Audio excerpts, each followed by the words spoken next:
Welcome to the Courageous Entrepreneur Show. This is the show that shares information and inspiration to help you break free from self-doubt, limiting beliefs and disempowering patterns, and break through to create the thriving, successful business you dream of and deserve. I'm your host, Winnie Anderson. The show features interviews with entrepreneurs who've overcome amazing challenges to create success on their terms and experts who share insight and practical information to help you move forward with courage, confidence, and clarity so you, the introverted, mission-driven entrepreneur, can consistently reach your biggest goals. If you like what you hear, I hope you'll share the show with others. Be sure to visit winnieanderson.com/karma to get the show notes and worksheet for this episode. If you've worked hard to release your money story and you've continued to struggle, this episode will give you some interesting insight into what the problem might be.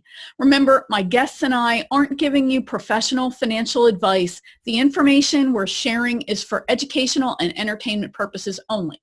If you need help, be sure to seek out a trained professional, whether it's a financial advisor, a tax professional, or a healthcare provider. That being said, like many of us in the helping professions, Abby Rohrer started out trying to heal her own issues. And as she did that, she discovered her calling and that things that helped her break free from a compulsive behavior pattern also helped her clients deal with what she calls money karma. Abby is a master healer, karma and anxiety expert with her own healing technology. She's also a certified big money business coach. She works with business owners and entrepreneurs to free them from money, sales, and success karma, as well as blocks and fears. She teaches people worldwide how to self-heal their karma and anxiety so they can achieve their dreams and thrive in business and in life. Listen in as Abby explains what money karma is and where it comes from, what she did to turn her relationship to sales around, and how that changed her business for the better, where up to 80% of our blocks are located, and the different ways we can frustrate ourselves in the sales process. As always, listen all the way to the end where I'll share your cocktail exercise and action step for this episode. All right, Abby, I'm so excited to have you here with me today. Thanks so much. Thanks so much for having me. I'm excited about our conversation. You're welcome. Yeah, I can't wait. I've really been looking forward to having this conversation. So we're just going to dive right in. Let's first of all start with your own journey and how you got to the specialty that you have and the focus that you have, the business you have, because I think that's really an interesting conversation. So tell us how you got to this point where you are a solo professional with the unique kind of practice that you have. Well, I jumped into my own business venture in 2004. Okay. It was really before then, probably from 1994 to 2004. Well, we have these stops and starts and stops and starts, right? Right. So basically, I had experienced a transformational healing journey in the mid-90s, 1994, and from a compulsive behavior. And basically what happened is that a body of work poured out of me from that experience. And it was a self-help program to help other women around the world to heal the same challenge, which was compulsive hair pulling. And then I began to write, and I had developed a big program. It took me 10 years to find my audience, and I finally found my audience on the internet in 2004 when I wrote an ebook. From that point, my healing work took another 15 years to come in. So I'm trying to give you that condensed version of this whole story. So I began to work with women around the world with this problem and to basically do my best to take them through as close as I could a similar journey that I had experienced. And I did that with a self-help program. And in 2000, sometime around 2007, 2008, I was running an online women's university program for this group of women. And I had remained on the healing journey myself because I wanted to get free from a lot of other things as well. And I was asking my spiritual guidance for better, faster ways of helping people to heal. I was a diehard self-help person. I was teaching self-help. And all of a sudden, I was intuitively gifted with an energy healing method. I didn't know what I had. I had been journaling one day. I started to be guided. I wrote down some things. I didn't know what they were. A few days later, I woke up in a real big pit of depression, like the kind of depression which was unusual for me then, the kind of depression where you feel like you have like 10 heavy wet woolen blankets on the top of your head. Mm-hmm. Yeah. And I had all these tools. I had all these self-help tools. And I kept asking, okay, can I try this tool? Will this tool work? Will that tool work? And I got no, no, no, no, no. And I finally just said, okay, does this have anything to do with what I got a couple of days ago as I was journaling? And I got yes.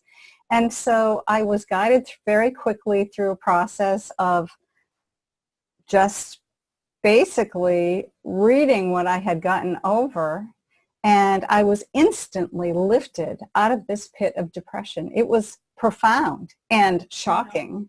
Wow. Shocking to me.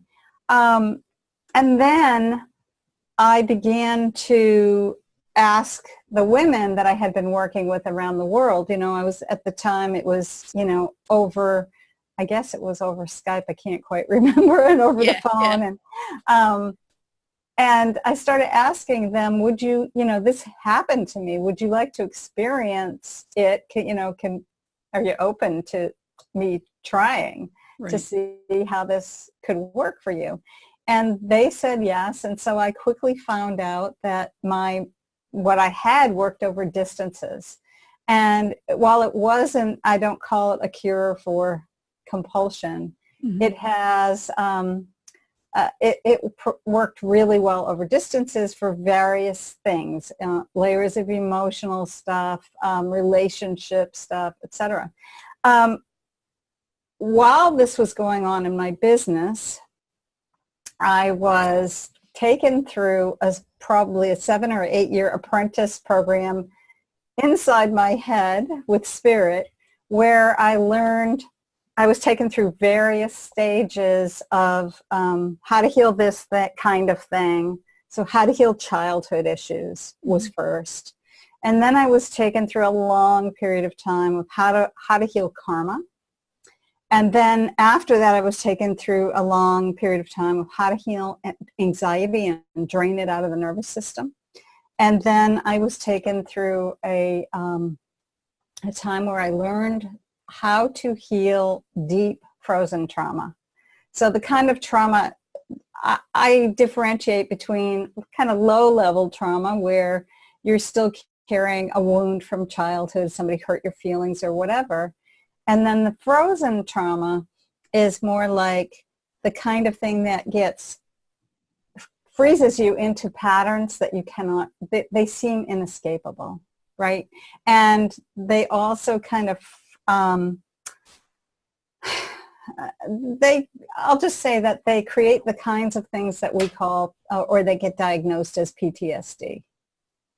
And as all this was going on, I was running a business, working on building my business, and what was driving my own desire to go further and further with this healing work is that I had my own business challenges. I had my own big anxieties that were, I had healed stuff on a personal level, but I was being challenged all the time in my business with all of the anxieties that I had really buried all those years through a compulsive behavior. So what was happening for me was that I was really great at hiding behind my computer. I could write books and develop programs and and send emails, but I would cringe every time I did it. Like I'd have a big anxiety attack every time I went to send an email to my list or launch a new book or whatever. And so in order to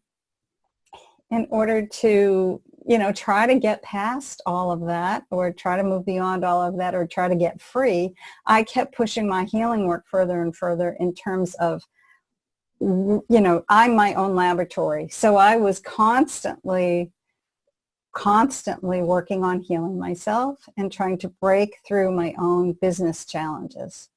And sometime around 2014, maybe, I started to see or notice that my clients around the world, who were high-functioning women with anxiety and compulsive behavior, started noticing that as I was working with them, they started to report that they were getting some money wins and great wins in terms of changing jobs and making more money and things like that. And I didn't really think too much about it.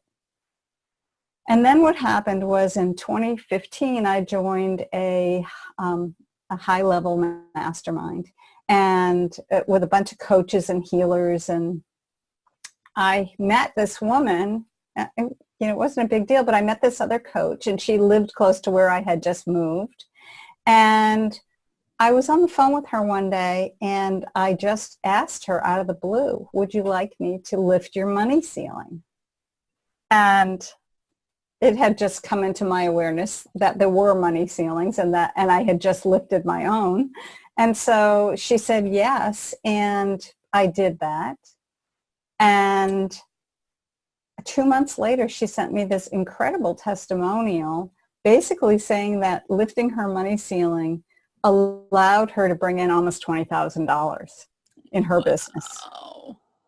And then that same week, a long-term client that I had lived across the world in another country, had mailed me a magazine with her on the cover, having built a $3.5 million real estate empire. The thing is, this shocked me because I knew she had been dabbling in real estate, but she was working a corporate job the whole time. And we didn't focus so much. We were focused on other things other than her side venture, right?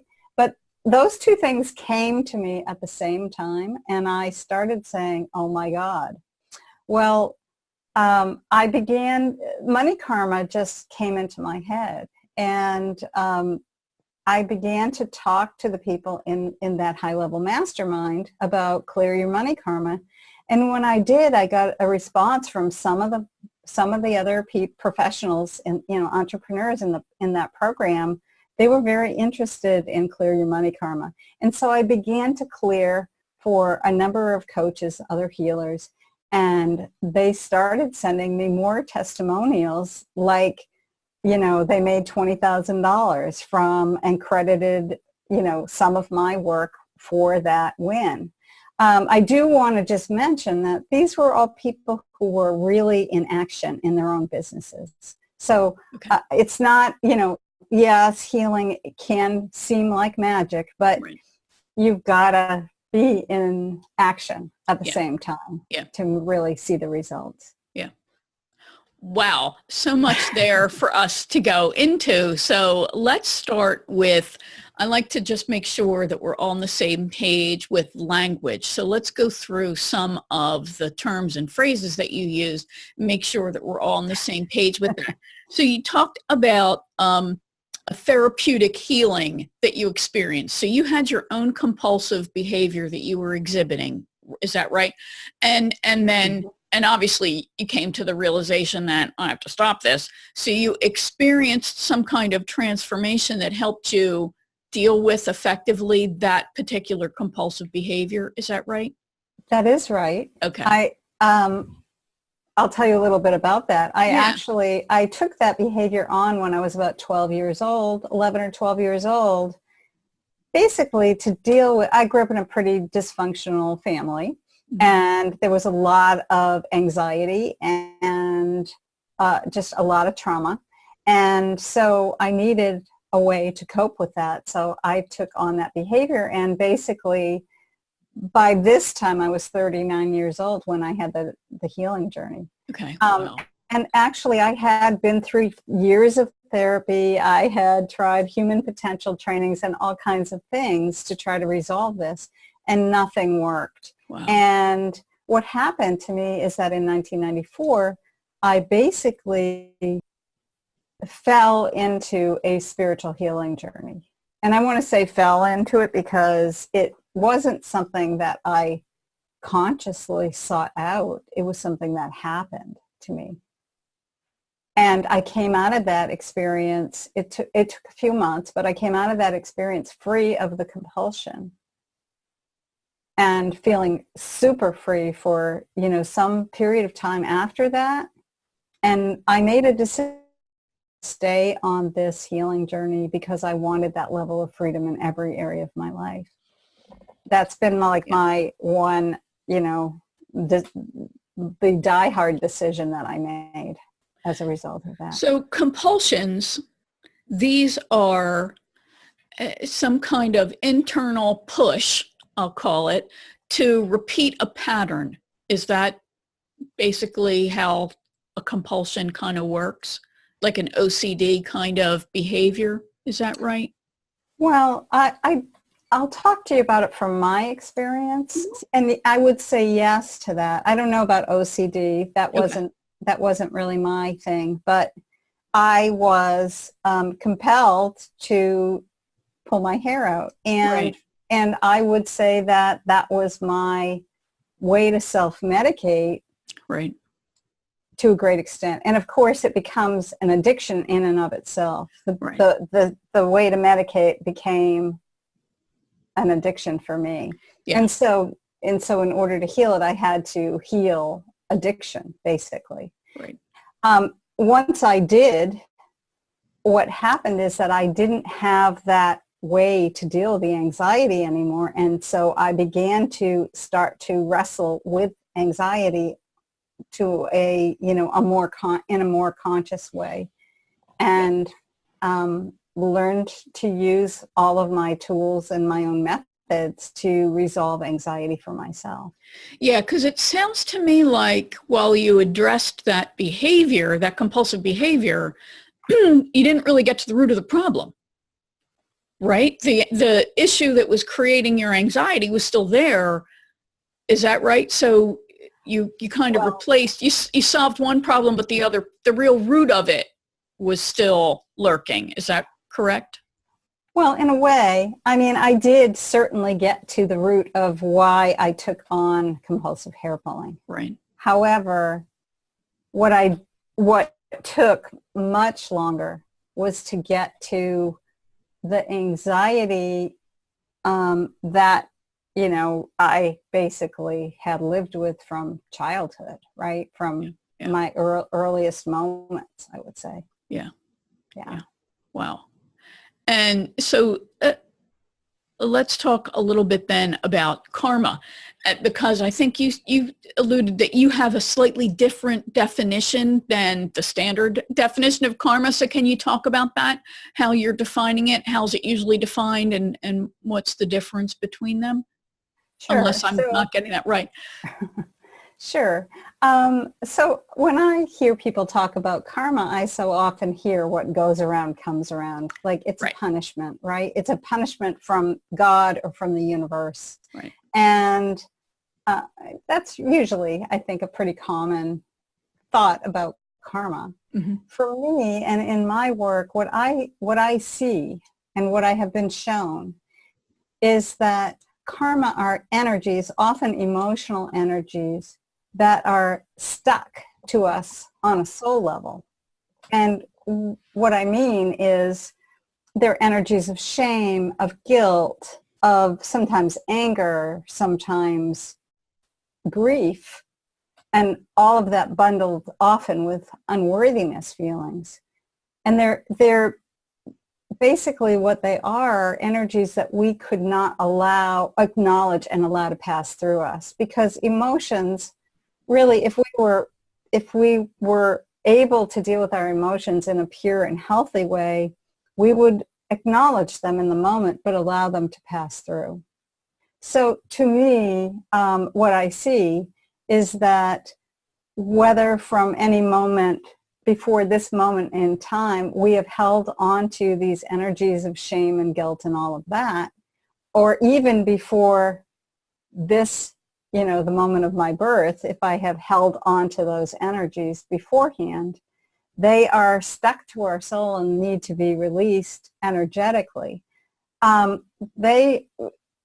We have a hard time on a soul level often. I'm not saying everybody does, but many people have a difficult time basically letting ourselves off the hook for things that we blame ourselves for. Mm-hmm. Yes. So, I'm not a regressionist in terms of past life regression. That's not my thing, but I am shown bits and pieces of what register as past lives.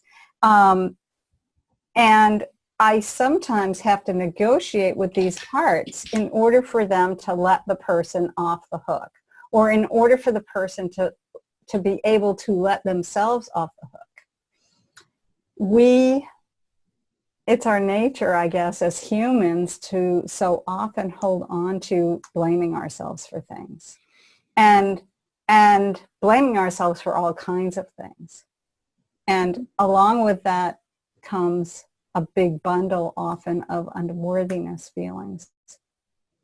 Yeah. Now, Do you think that comes from childhood and our little immature brains thinking that we are the cause of so much that happens? I know that tends to be something that you hear a lot, that children of divorce will believe that if they had been better in some way, and I put better in air quotes, that the divorce wouldn't have happened. Or I know with me, I grew up in an abusive environment myself, and I continuously heard that I was stupid, that I was worthless, that I was whatever. And I mean, eventually you believe it, right? At the little child's just sense of self, I don't know, is that strong to withstand what feels like a 24-hour-a-day onslaught, and goes on for years, decades, right? Right. So Yeah. I think it makes sense that an adult would eventually come to believe that they're on the hook for all of this stuff, because some of us, that's what we hear. Yes. I've experienced something similar to what you're talking about. And as I worked to heal it for myself, what I found out was that so much of this stuff from before I was me was bleeding into my present day experience. Yeah. And so we could call it past lives, or we could just call it energies. But so often the reason how I view it is slightly different now. Now, I definitely saw it that way for many years, that, it was my childhood. But at some point, the bottom dropped out for me on my childhood. And I was taken to a place where I saw what happened before that. And so much of the trauma that I've experienced in this life, what I believe was attracted by these energies, these soul level energies that I needed to have a way to get conscious of here and to find a way to clear out. Mm-hmm. So I don't know how much of these challenging, painful situations originate here, originated in my lifetime, but an awful lot of them seem to have been connected, at least through the healing path, to things that I had to heal from before here. Yeah. Yeah. That's interesting. And just listening to you, I started to think about how, okay, if we're all just energy anyway, right? That's the nature of us. We're energy. And for those of us who have childhood trauma, for me, my mother never wanted children. And I don't blame her, right? She never wanted children. She has some level of trauma in her own childhood. There was certainly some abuse there. We've never really gotten the bottom of it. And she doesn't talk about it, but we suspect it, right? Mm-hmm. But there's just the whole emotional energy of, I didn't want any of these kids. I don't want you. And she's carrying that around energetically. So, I mean, just in the, even if you don't believe in the whole past life kind of thing, just the energy of that person. And I've actually seen something, and I'll look for this to include it in the show notes.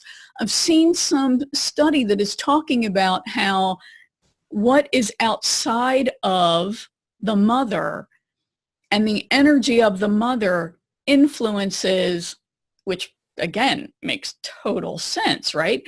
Influences the fetus as the child grows. And why is that a stretch to believe if you believe that we are all energy? And why wouldn't that then, her trauma becomes my trauma, becomes our trauma. And then on top of that, I came out and she still didn't want me. And now she's really stuck with me. And then there's all of that anger that then gets directed at the child. I mean, logically, it makes sense. It's a sad, awful kind of thing to have happen, but it also explains, in my little brain, why these things are cyclical for the most part, because it takes somebody to consciously tune into, I don't like what I'm doing, and I had this experience and I need to heal from that so that I don't continue to carry it as a burden and I don't continue to infect other people. Sure. With this. Yeah. And I do think that kind of thing is passed down through the lineage, right? It's passed down from generation to generation, and I also, there was something I was going to say when you started talking about that I want to try to pull back here because it's eluding me at this moment. But there was something really, there's something so important there because we also take on energies for people we love that don't belong to us. We want to unburden the people that we love, right? And so as kids, we definitely take on energies from our parents, from our siblings, all of that. And so a big part of my work is also helping people to release the energies of things that they feel and think are their own, but don't belong to them. Yeah. I've heard the phrase used, don't do somebody else's work. It's not right. It's not conscious. We just do it. We just do it. Yeah. And I wonder if part of it is that, or could come from, for those of us who have a deep-rooted, I just heard Oprah refer to it as a disease to please, right? You become so eager to, as you say, take this burden off of someone else and adopt it as your own because we have such a need to please, and we're almost trying to fix our own trauma by repairing somehow somebody else's. I don't know if that makes sense, but that I know that makes sense from kind of a psychological perspective, but to me, I really tend to look at things through the soul level. Okay. And so as souls, well, if we have time, I'd love to tell you a quick story about how I started to become aware of this. Go right ahead. Okay, so I had a really challenging marriage. When you come out of a really traumatic, abusive childhood, you tend to repeat those patterns, right? So, yeah, I understand. Unfortunately. I had a very challenging marriage. Yeah. And in the middle, or just after this, transformational healing journey, while I was still in this really deep, deep inner place, on the, in my present day life at that point, my ex-husband, who is currently my ex-husband, now my ex-husband, he and I were we were so at odds with each other, and not, like fighting all the time, and couldn't resolve anything. And one night I went to bed, and in that moment before you fall asleep, you're in this kind of, I don't know what we call that state, but I had a vision. In my vision, what I saw was that I saw my then husband, bald head. He didn't have a bald head in our real life, but I saw him kneeling at my feet, and he was clothed all in white, like a white pants and a white shirt. And as I saw him, I looked down at myself, and I saw that I was wearing this white gown. And I realized that he absolutely revered me.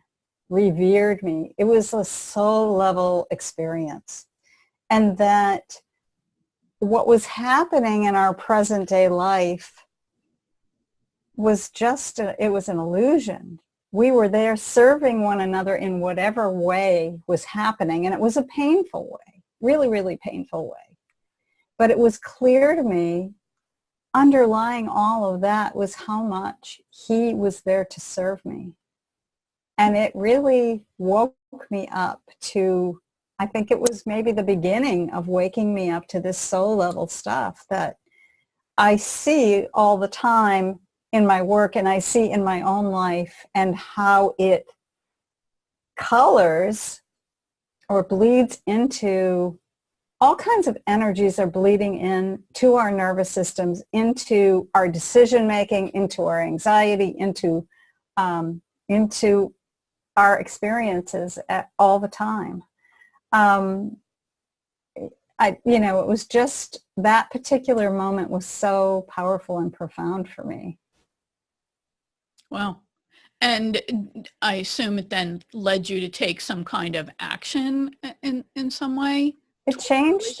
It absolutely changed the way that I viewed the relationship on one hand. On the other hand, eventually I did leave the relationship, because there was a certain point when we just weren't, we weren't good together.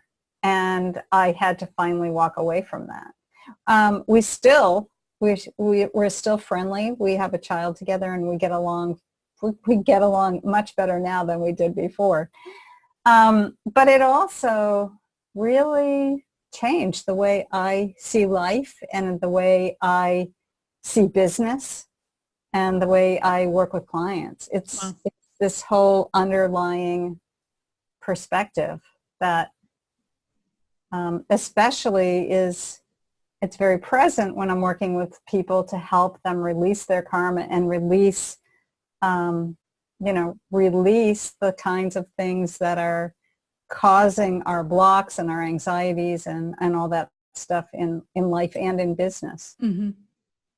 So let's talk more about the work that you do in business, because you said that you had people who were reporting these significant breakthroughs. Many of them were related to money. Can you talk about how karma influences our relationship with money, and how it can block us, and then how does this work to release? Sure. I think I think I'll share another story of mine, because it's the easiest way for me to express that inner experience of it.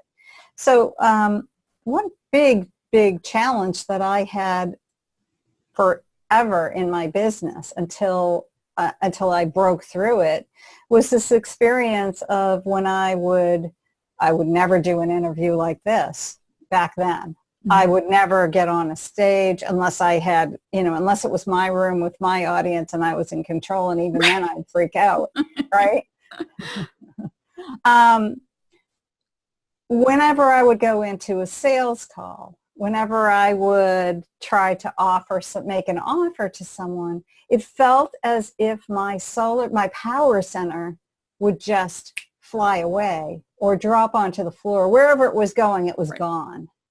And for what drove me in my work was trying to get that to heal, because you can imagine that trying to push your work forward with your power center dropping out all the time is pretty impossible. And when it was there, I could make really big, great strides, put out programs, do all this stuff.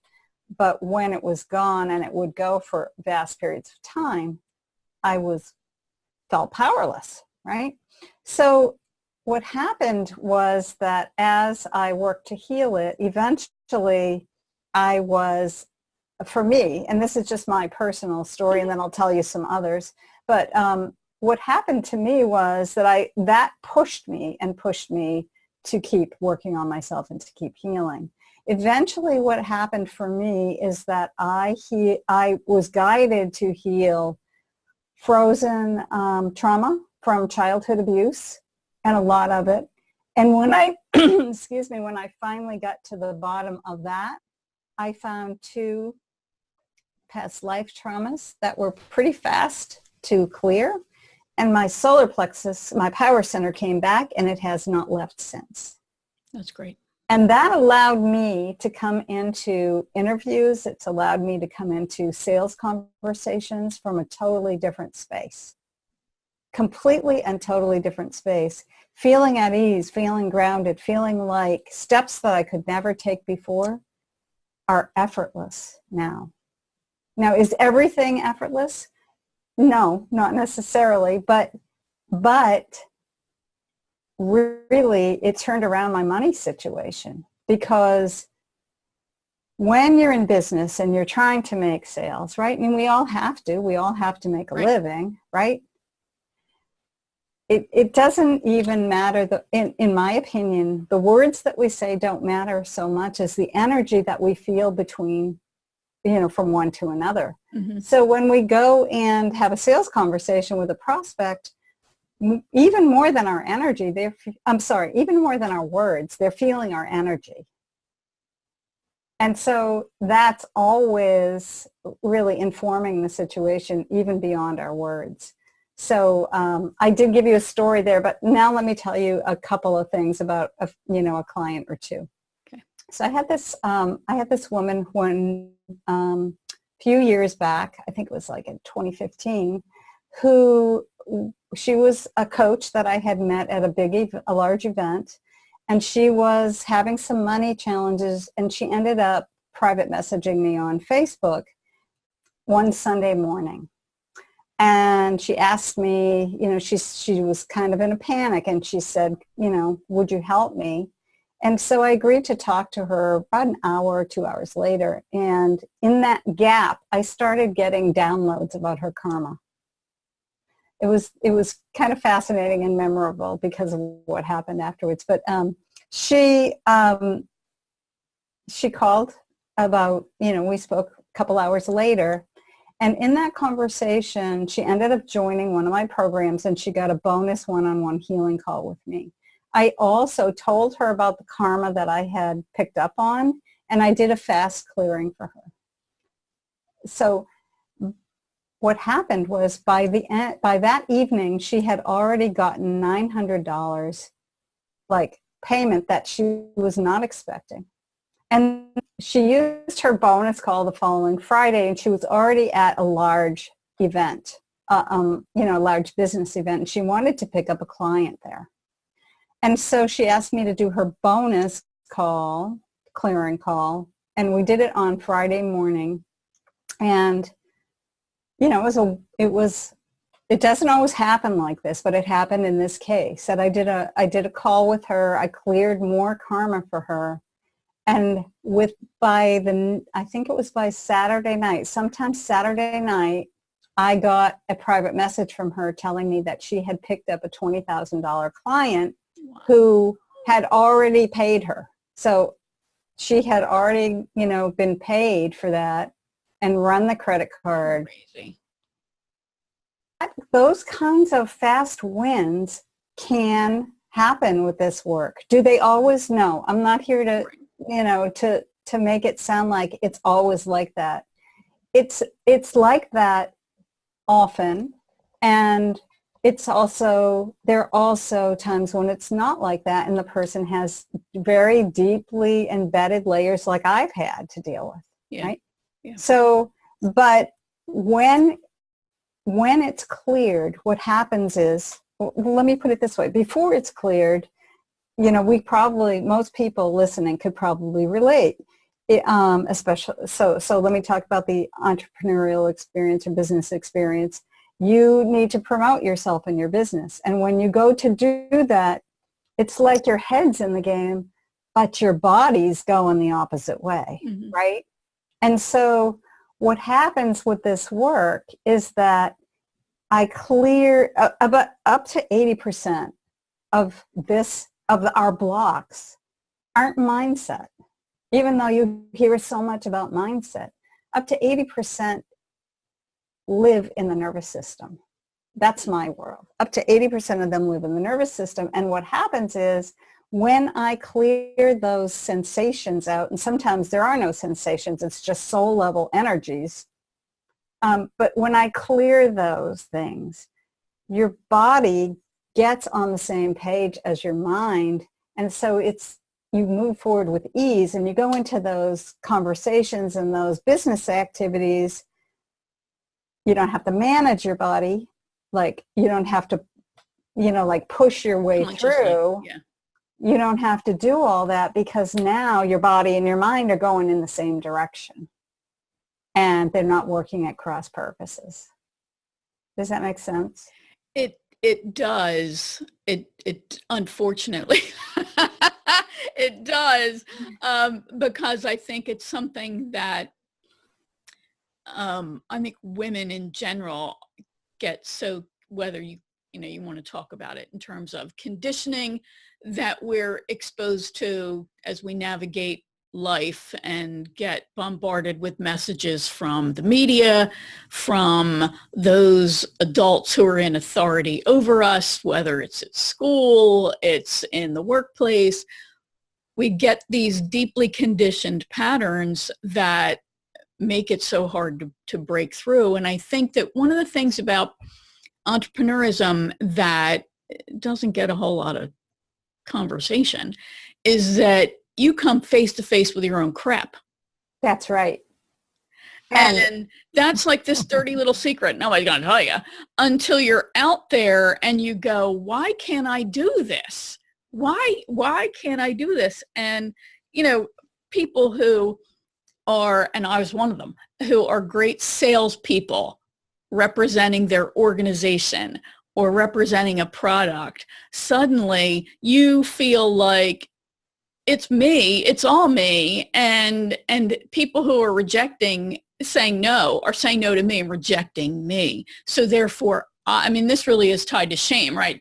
Because it's not that, well, maybe I didn't say that right, or maybe this offer is just not right for them. It's I suck. I am awful, and I am repellent, or not worth working with. So I think that, there's somehow we've taken on this stuff, and I think it's, as you say, it's more important than your offer sometimes. It's this energy that it just gets us all twisted up. Yes.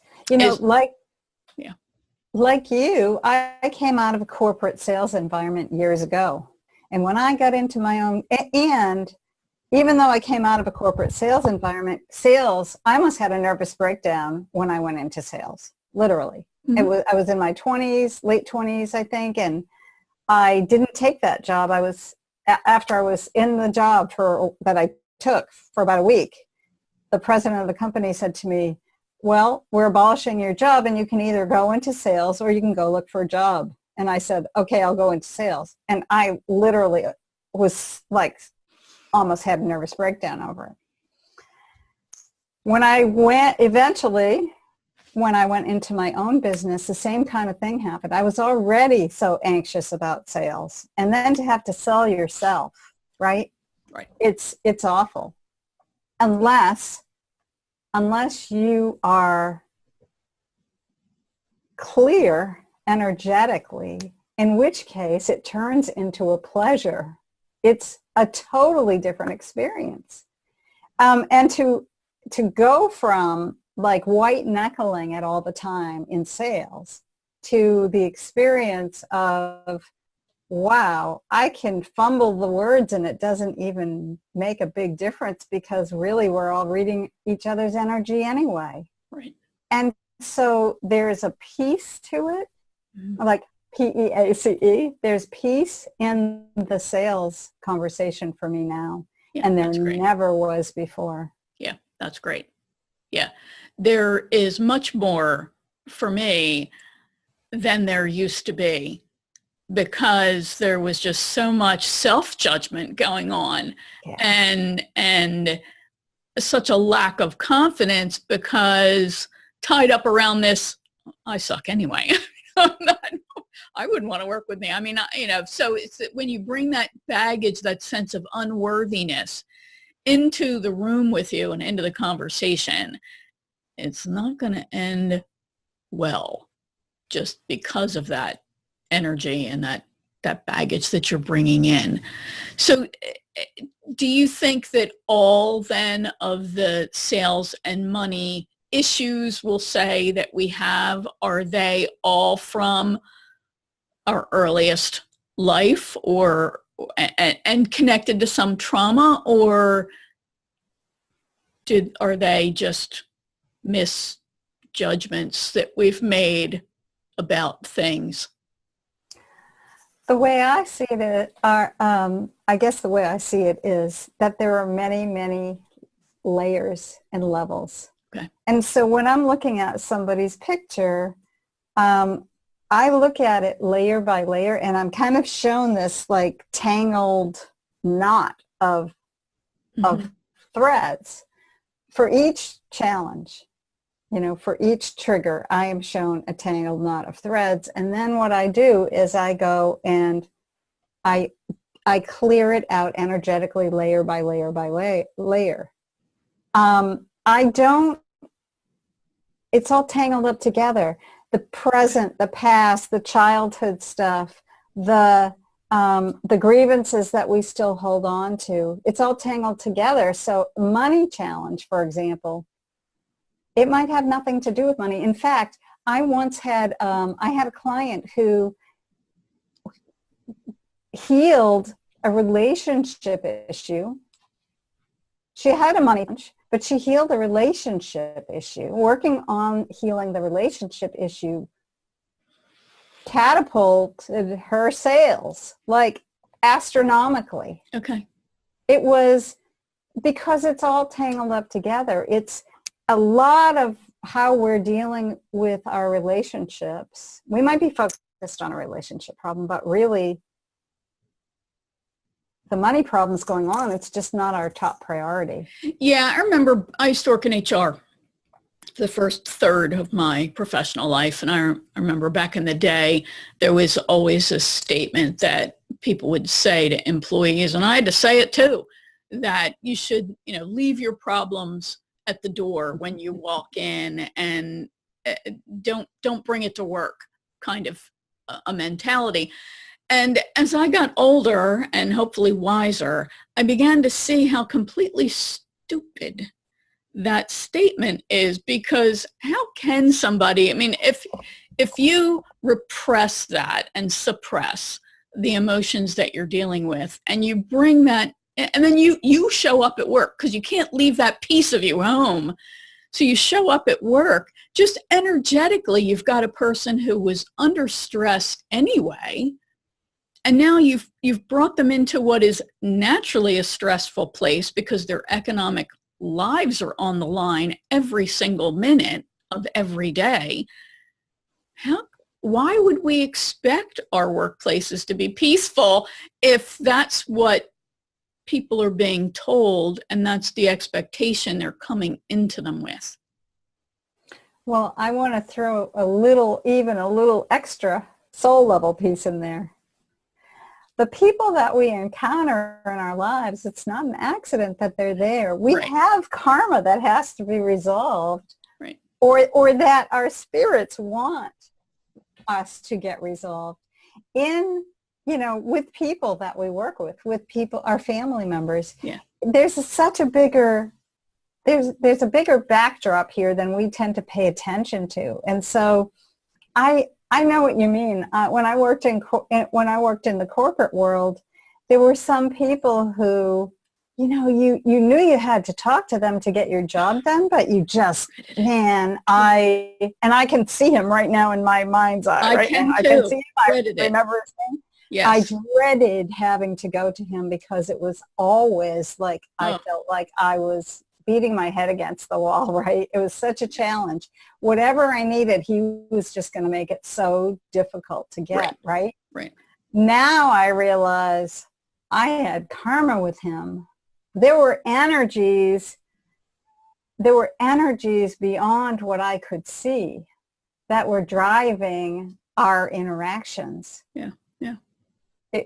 When you stuff, it's eye-opening. Yeah, it is. And each person has their own issues. And I mean, yeah, I can think now that there are at least 3 women that I worked for that were I reported directly to them. They were horrific. And they were just variations of my mother. In all honesty. I mean, these people were horrific. One woman was so bad, I walked off the job. I'm in my 30s. I mean, it's that, come on. And I told her, I said, I'm not standing here another minute and listening to you scream at me like this. When you decide you want to talk to me like I'm an adult, I'll come back to work. But I had some place to go anyway. I was a recruiter. And I used to spend part of my week sometimes off-site. Like, I'm going to that college. I'll be back tomorrow, but if you pull this shit then, I'm leaving too.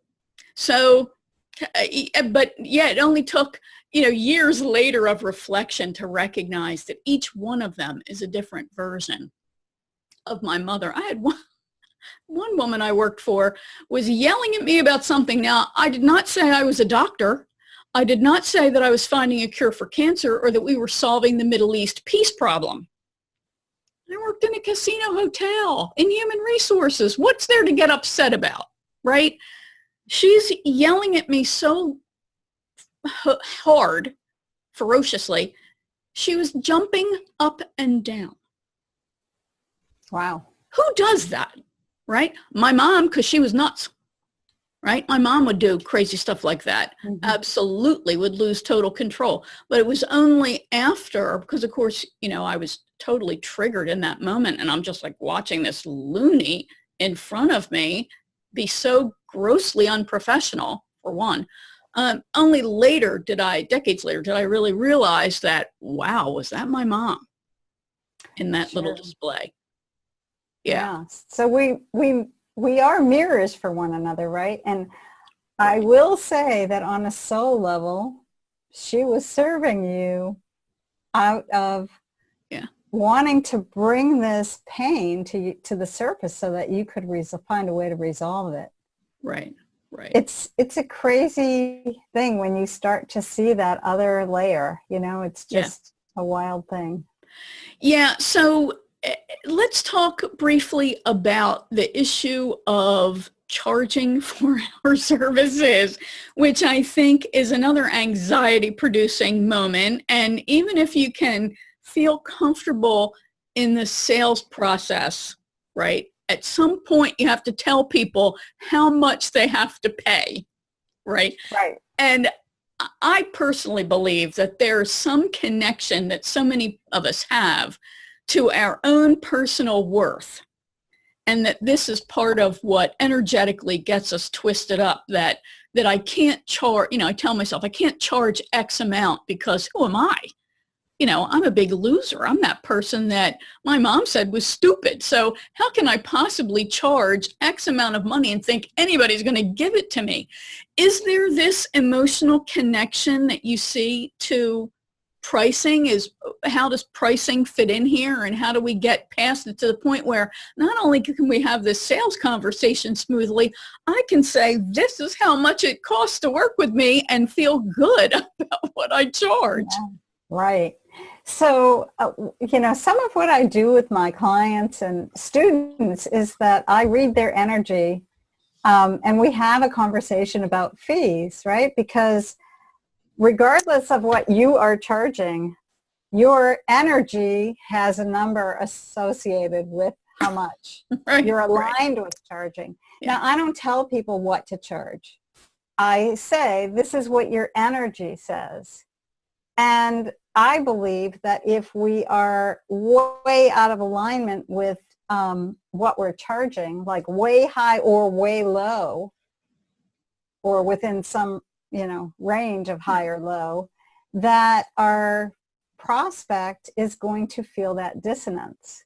And they're going to, and the easiest way for them to address that dissonance is to say, it's too much money or Right. whatever, right? That's the easiest way. They don't know how to talk about the energy. Right. So, but here's what I see. As I clear for people, as I clear through these issues, their own set point of their, what they're aligned for fee-wise, it goes up.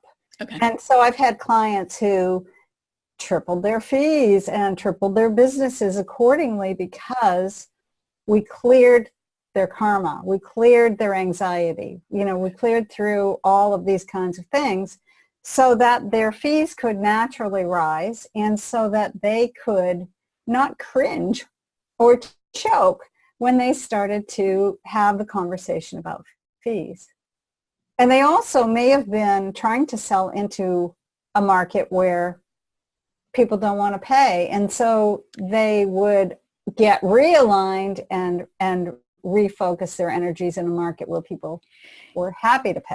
Yeah, I think that's an interesting conversation that often I see, and, stop me if I'm overstating the case here, but often I will see somebody who has this great high-end offer, but they're offering it to people who would just never pay that, right? Never pay that.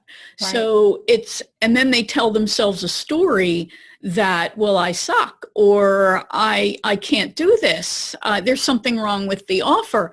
No, you're having a conversation with somebody who's never going to pay this for their own reasons, whether they see themselves as being unworthy, which is a whole nother story. So it's not you, it's them to a degree, or who you are attracting. Is that what you would say? I would say it's a couple things. Okay. If somebody continues to show up to sell their stuff in a market where clients are saying no, no, it's too much money, or no, it's this, or no, it's that. Right. You have to say, okay, why do I keep putting myself in that position, right? So there's something in me that needs healing, right, or clearing, or whatever. Right. But there's also, then the whole thing about the prospect piece is a whole nother story, right? So I think basically people are mirrors of us.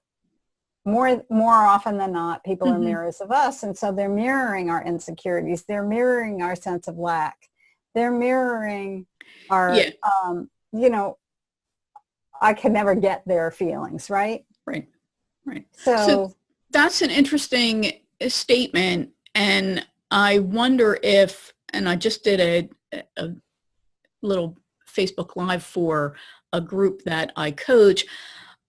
I wonder if so I had this situation that I think a lot of people experience as they grow, where we're on this path, this journey to get our business to the next level of success, whatever that next level is that we define, right? Mm-hmm. So we're on this journey, and of course we have friends, family, colleagues who are part of our path, right? But as we keep going in order to get to that next level of success, sometimes those people can't come with us. That's right. And I think that's a whole nother issue, right? Because I think that we are so attached. They're nice people. We love these people.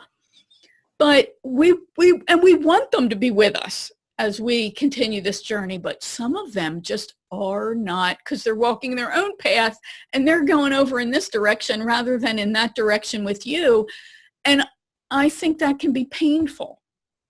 I totally agree. And sometimes it's not forever, even though it feels like it's forever. Yes. Right? Right. And we tell ourselves that story too, that I'm going to leave you and it's forever. Right. So I've had those moments. I've had those in my personal life. They happen throughout life, right? Not just in business. Right. But I've had those moments happen, and I think it's been so very painful at the time. But eventually, not with everybody, it doesn't always get repaired, right? Some people you are letting go of forever. Some people are letting go of us forever. Yeah. But sometimes people have to go through their own growth in their own way so that they can then come back together. Right. Right? So, and there's no way to know, like, wouldn't it be great if we all, if everything came with a manual? I wish. Right? Yeah. So that we really understood that, okay, this person's going off to do what she has to do for 3 years. Right. And then it'll come back together. That happened to me with my daughter. It was heartbreaking because she was differentiating. She was growing up. She was separating from me as an adult. Right. And it took 3.5 years for it to resolve. And they were painful. It was excruciating in many ways. And what I was able to do is to keep working on clearing my own energy and my own challenges to try to clear out whatever garbage was between us, right? And that's what I think we can do, is that we can, in whatever way makes sense to us, show up every day and try to ask, what can I do within myself to clear the way so that I'll be okay either way, and maybe we can reconnect at some future point. Right.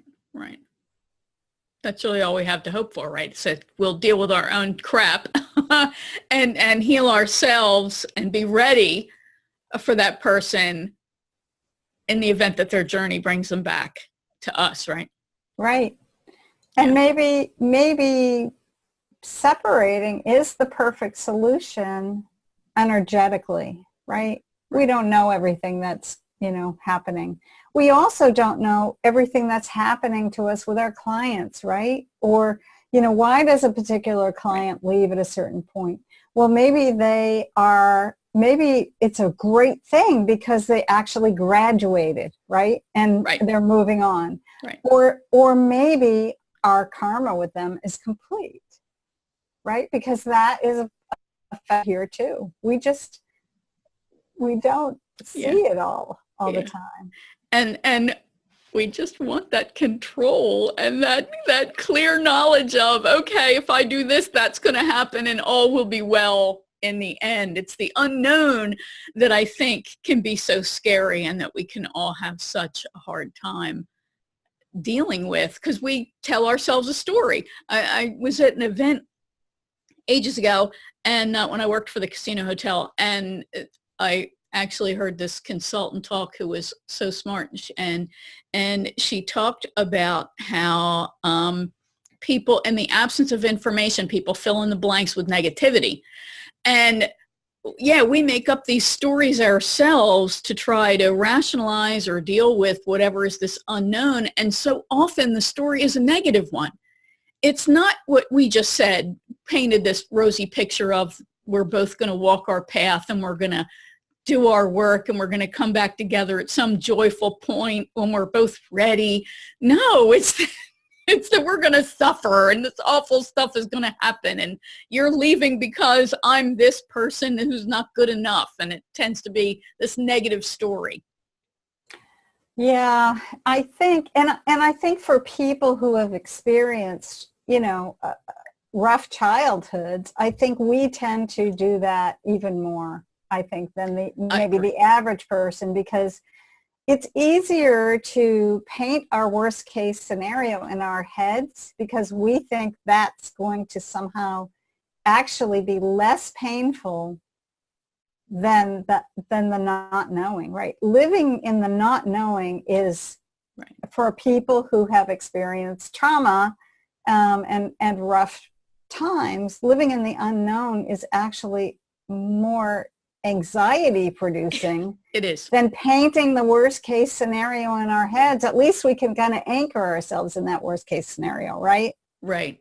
But the unknown is hugely anxiety producing. Yeah, I agree. One of the things that was so upsetting about my abuse journey was the unpredictability of it. Right? There was no rhyme or reason. So, you would try this, maybe this won't trigger it. No, it does. Well, then I tried that and maybe that won't trigger it. No, it does. And then it wouldn't always do it. So yeah, it's that unpredictability and knowing that something rotten is going to happen. I'll brace myself for it. Right. I'll brace it. I'll survive through it. And I'll get a respite till the next time comes. But you almost want that rhythm of this will make it happen. You'll have this quiet and then it'll come back and you'll just be able to surf your way out of it somehow. Mm-hmm. I mean, I can go on for hours and days about all this. People will be happy to know. We won't, though. So why don't you let everybody know where they can go for more information about you and the work that you do and how they can get in touch with you? They can get in touch with me at my website at abbyrohrer.com. That's ABBYROHRER.com. Awesome. And of course, we'll have that in the show notes along with all the other places where Abby is. She's, of course, all over social media, and we'll have links to all of that so you can track her down and to her website, of course, so you can get right to her without having to go, how did you spell it again? So no worries there. So Abby, thanks so much for spending this time with us today and sharing this great thought-provoking information and insight. Thanks so much for having me. It was such a pleasure having this conversation because, you can't have this conversation everywhere. So it's awesome. And you have an awesome audience that is into this, this deeper level of conversation. Thank you. You're welcome. All right. Thanks. We're done. You rock. Thank you. It was great talking to you. I had a blast. Thank you. Thank you. No, I enjoyed it myself. I appreciate that. And so what will happen now is I'll figure out where this goes in the calendar, and I'm reworking my agenda right now. So you never know. I might decide to move it up depending on the other episodes that I have coming, and I'm thinking that might very well happen. But I will be back to you and let you know when that will happen. Okay. Usually the week before, I'll reach out to you and say, hey, your show is definitely going to air on this date. And that way, if you have any last minute changes to any links or you got something going on that you want me to promote inside the body of the show notes, I'm happy to do that. Awesome. And the day the episode comes out, I will reach out to you that morning, usually by 9 o'clock Eastern, and I'll share all of the links that you need to leverage it in whatever way you want. I'll also include artwork and suggested posts or tweets if you want to use them to share it, but it's not something that I ask people specifically to do. If you feel so moved, awesome. And that's it. Okay, will you let me know if you have everything you need from me, because I'm not 100% sure because I short-circuited your normal process a little bit. As long as you have it in Facebook, believe me, that's always the best thing to do with me anyway. So not a problem. But yeah, if I have any other questions, I'll reach out to you closer to airtime. Awesome. Thanks a lot. Thank you. All right. Take care. Bye-bye. You too. Bye-bye. All right, I hope you enjoyed that. Abby is just a joy to talk with. Now, if you like this episode, please share it with your connections. Please leave a great review for it on the platform where you consumed it. And be sure to subscribe either on that specific platform like iTunes, iHeartRadio, the Google Play Store, or you can subscribe to the video version on my YouTube channel. When you subscribe on my website at winnieanderson.com/fans, you'll get episodes delivered right to you each week along with corresponding worksheet for that episode. In addition to the episodes, you'll get information, tips, and resources to help you sell your services even though you hate to sell, get your message out in a more powerful way, and achieve your business goals.